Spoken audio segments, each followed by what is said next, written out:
ஜோதா பேகம், எனது தாய், எனது ருக்கையா மற்றும் பெரியம்மா எவரும் இந்த நிலைமையில் என்னை பார்க்க கூடாது.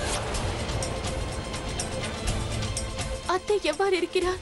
ஜலால், ஜலால், எங்கே எனது ஜலால்? நீங்கள் தைரியமாக இருங்கள் அத்தை. தாங்கள் அமைதியாக ஓய்வெடுக்க வேண்டும். எனது ஜலால் சரியாகும் வரை என்னால் ஓய்வெடுக்க முடியாது. நீங்கள் சென்று முதலில் ஜலாலை பாருங்கள். தாங்கள் அவருடன் இருக்க வேண்டியது மிகவும் அவசியம். ஜோதா, எனது அருகில் வா, வா. ஜோதா, ஜலாலுக்கு என்ன வயிற்று? இது எப்படி நேர்ந்தது? கூறு ஜோதா, ஜலாலுக்கு இது எப்படி நேர்ந்தது? நீங்கள் இருவரும் சேர்ந்துதானே அஜ்மீருக்கு சென்றீர்கள். பிறகு இது எப்படி நடந்தது? ஜலால் எவ்வாறு காயமுற்றான்? எனக்கு தெரிய வேண்டும் ஜோதா. அத்தை அவர்களே, நாங்கள் இருவரும் அஜ்மீரில் இருந்து திரும்பி வந்து கொண்டிருக்கும் பொழுது அப்பொழுது ஷெஹன்ஷா என்னிடம் என்ன கூறினார் என்றால், வேட்டையாடுவது எனது பொழுதுபோக்கு ஜோதா பேகம்.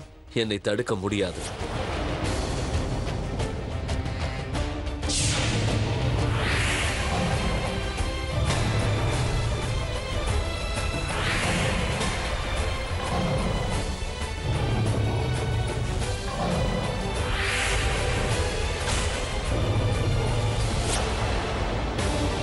இல்லை, நான் இதை ஒப்புக்கொள்ள மாட்டேன் ஜோதா.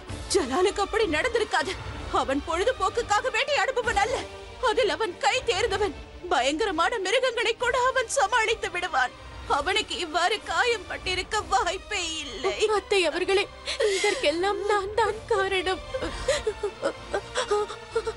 அது என்ன நடந்ததோ அதற்கு நான் தான் காரணம். என்ன? நான் தான் அவருடைய துப்பாக்கியில் இருந்த தோட்டாக்களை எடுத்து விட்டேன். ஏன்? எதற்காக? அவர் துப்பாக்கியால் அப்பாவி விலங்குகளை கொன்று விடுவார் என்பதால் அப்படி செய்தேன். ஷெஹன்ஷாவின் கைகளால் இவ்வாறு பாவம் செய்வதை நான் விரும்பவில்லை. என்ன காரியம் செய்து விட்டாய் ஜோதா? நீ செய்த இந்த அறிவு கட்ட செயலால் என்ன நேர்ந்தது என்று பார்த்தாயா? அதை உன்னால் புரிந்து கொள்ள முடியாது. ஒரு பிராணிக்காக எனது ஜலாலின் உயிரை எடுத்து விட்டாயே.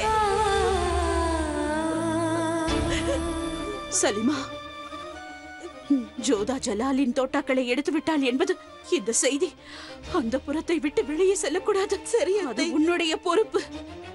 அது மட்டுமல்ல, இது ருக்கையாவிற்கு தெரியவே கூடாது.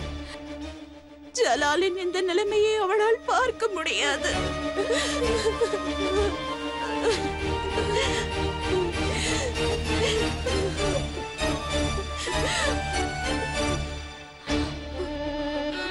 ஜலால் பிழைக்க வேண்டும் என்று பிரார்த்தனை செய்து கொள் ஜோதா. இல்லை என்றால் இந்த ராஜ்யத்தில் ஒரு பிரளயமே வெடிக்கும். அதை உன்னால் யூகிக்க கூட முடியாது ஜோதா.